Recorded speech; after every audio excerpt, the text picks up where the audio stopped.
I'm going to talk to you today about a project we're doing at Vision Critical, which we've called the Built for Speed project, and a book that I produced called The Quick and the Dead, because it's my contention that it's not about quality and cost and speed.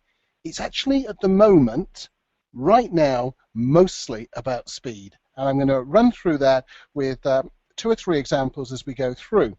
Now, first of all, just looking at speed for a moment. Speed changes over time, what we mean by it and how it works. When steam trains came in, speed changed fundamentally. All of a sudden, we could travel at 80 miles an hour, at best case anyway. Time as we know it today suddenly mattered. It used to be that the time in Manchester and the time in London and the time in Bristol was different. Noon was when the sun was dead overhead. However, that wouldn't work with train timetables. So we had to change time and have an integrated time. So now we just have a few time slices around the world. All of a sudden, people had to have clocks. They had to get to work for a particular time because of the nature of change in speed as we knew it.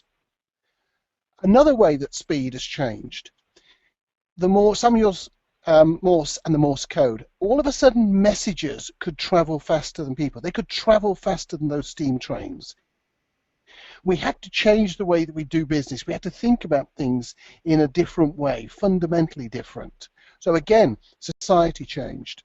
And then we get an interesting one here, the Concorde, because this was the high watermark of when we thought moving people was what speed was about. For a short time, from 1976 to 2003, passengers on commercial airlines could travel at more than twice the speed of sound. And that was really important and really interesting, and we saw things changing. But actually, all of those have become out of date now.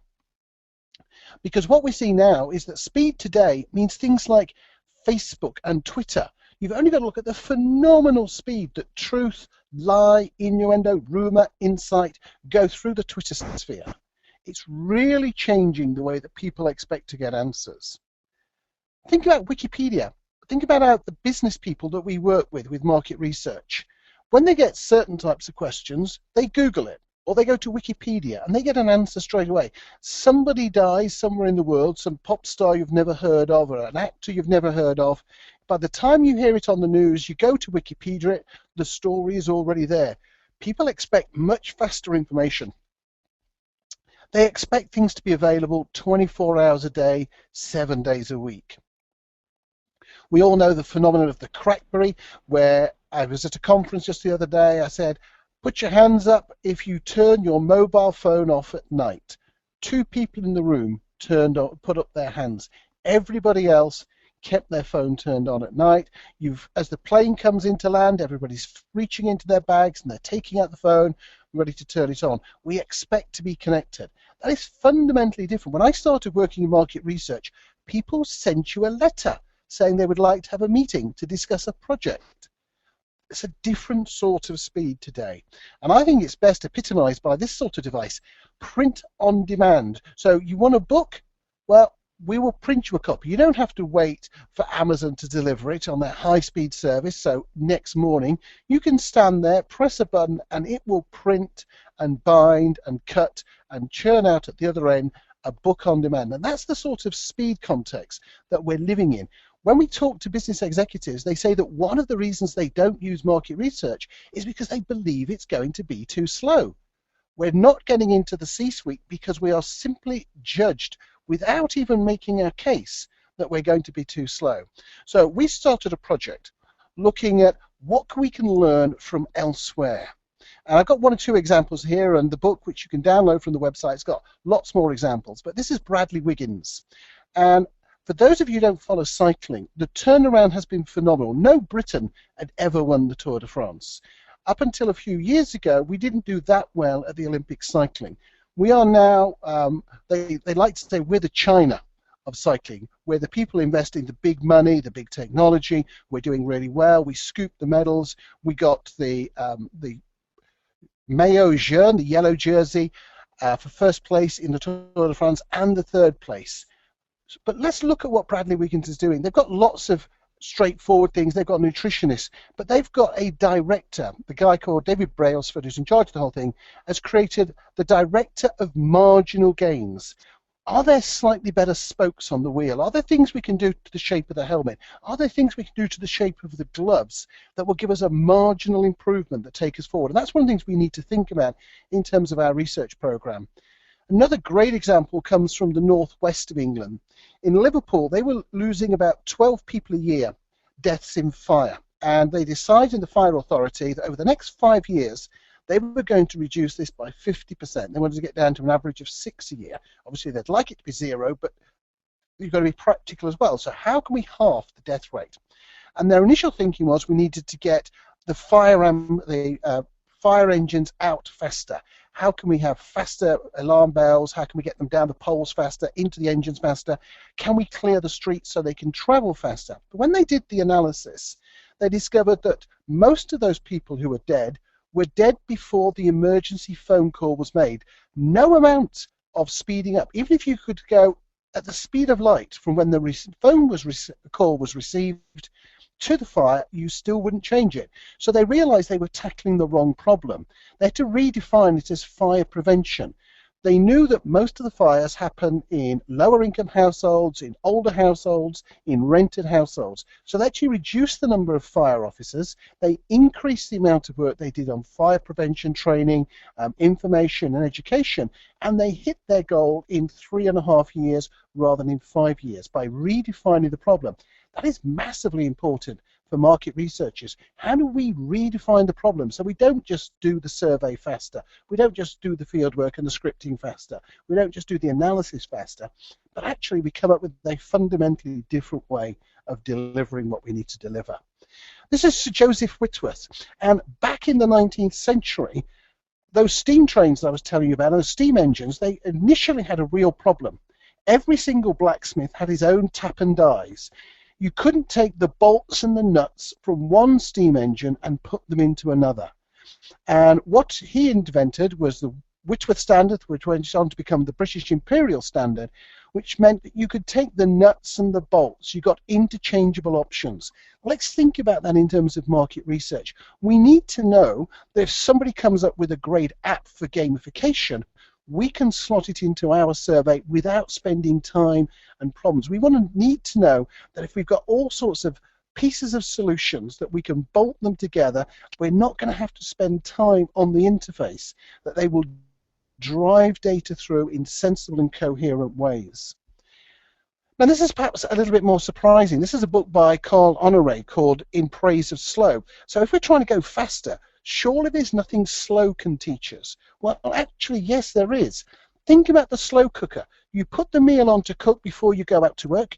You come home, and within 2 or 3 minutes of coming home, you can have a hot, lovely tasting meal. So although it took all day for the meal to cook, it was fast for you. And that's the point we need to bear in mind about clients and users of market research. They don't actually care how long it takes. All they need to know is that going from their request to getting the answer is quick. The process itself doesn't have to be. Valet parking. It may take a valet ages to park your car when you draw up to those places. You don't really care, as long as when you come out, the car is waiting for you. How long the process takes behind the scenes is neither here nor there. Communities are very much like that. As a client, you're not too worried about how much work is going on in the background, the creation of this community. You just want to know that it's there to answer your questions when you have your questions. So this is the book that I talked about. There are 5 principles in it that I'm going to run through at incredible speed because that's the purpose of the topic. The Built for Speed concept, changing the process, preparation, being proactive, and devolving.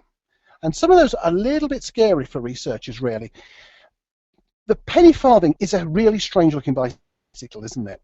It achieved that shape for a very good reason. They were driving the marginal gains in the cycling process. They were getting as good as they could get. Why was the front wheel so big? Because there was no chain and there was no gearing. One time you sent the pedals round, the wheel went round one time. So if the wheel is twice as big, you're going to go twice as far. With a standard sized bicycle, you were limited to about 10 kilometers an hour, about 6 miles an hour. With the Pennyfarthing, pedaling at the same number of revolutions per minute, you could do about 20 kilometers an hour, about 12 miles an hour. So it was all about speed. But that was the high watermark of going in that direction. Because what happened very quickly after that is we invented the chain, and now we have a built-for-speed bicycle today. It looks very different. It uses better technologies. It behaves in a very, very different way. And we need to, all the time in research, be thinking about, should we be trying to make the small gains and improvements, as we were doing with the Pennyfarthing, or is there a breakthrough that's going to take us to the next place? We need to look at the process and change the process. And this is the classic market research process. We have a business need. That gets expressed as a desire. We design a study, we recruit respondents, and we deliver an answer. It is inherently a slow process. What we need to think about in the future is something in the middle. And for my company, that means a community. For somebody else, it might mean a customer feedback mechanism. For somebody else, it might mean a social media monitoring platform. But something that's in the middle that says we'll have ad hoc questions, we'll have benchmarks running all the time, we'll have profiling going on all the time, and actually we'll have generating of ideas. We won't just wait to see what comes up. Sometimes we will generate solutions before problems happen. It's one of the great things about social media monitoring. If you put that in the middle of the process, then you can see that going on. And that's great, and that really takes things forward. So we need to change the process. Now, what about preparation? Well, for those of us who've had gone through the process of either childbirth or are partners in childbirth, and congratulations, Lenny, on your recent edition, we know that one of the things you do is you pack the bag the night before, the week before, in preparation. So many times in our own lives, we really do preparation well. What does that mean for market research? Well, for market research, it means recruiting people. That's one of the great benefits of online access panels. One of the reasons that online access panels were faster than previous research was because they use the internet. But the second was because they already had the people recruited. It wasn't fresh recruiting and fresh sampling. If we go towards communities, if we go towards customer feedback mechanisms where we've already established these things, if we go towards systems where we have social media monitoring already set up, then we have that preparation, we have a good structure, and we don't have to spend any time building when people come to us with a research problem. Okay. In the Matrix, the blue pill would have allowed Neo to stay within the fabricated reality. And the red pill is less safe, but it's a trip to the real world. And frankly, it's a trip to the real world that market researchers need. We have this fabricated idea that what people want is market research. Actually, nobody wants market research. They want to make better business decisions. If using market research helps, fine. But we need to get into that real world where we're talking to the CMOs, the CEOs, and the CFOs. In the perfect world, the world that I envisage in this built-for-speed model, yes, we would answer questions faster, but also we would go up to the boardroom and say, we know about a problem that you don't know about. You've not thought about this problem yet, but we have, and here is the solution. Now that's what I call speed. We've also got to get into the idea of devolving. So we could use something like SurveyMonkey as an example here, but I'd rather use Mercedes. In about 1906, 1907, somewhere around there, they did a bit of a study, a bit of a futuring exercise to decide how many cars would ever be needed. And they came to the conclusion that eventually the Western world would need 1 million cars because they thought there would never be more than 1 million chauffeurs. They didn't guess DIY driving. We need to look at the whole fuss about DIY and realize that in the future, people are going to expect to be able to use intelligent research tools to answer questions. Yes, giving them guidance from market research is great. Extra analysis from market research is great. But we cannot say it's going to be the job of a small tribe because that inherently means that we don't have the scalability. We can't be there all the time. Unless we want to work 24/7, we can't provide 24/7 answers. So we've got to be looking at the self-serve model for communities. We've got to be looking at really good templates for customer feedback and enterprise management systems to make sure we get right inside the DNA of companies. Okay, we get to the elevator pitch. The elevator pitch, it's got to be sharp, it's got to be snappy. The most important thing that we need to understand is that in today's world, right but late is useless. And when I look at so many of the briefs that we get in for research these days, it has to be delivered by next month. It has to be delivered by Friday. It has to be delivered by 2 o'clock today. That's the given.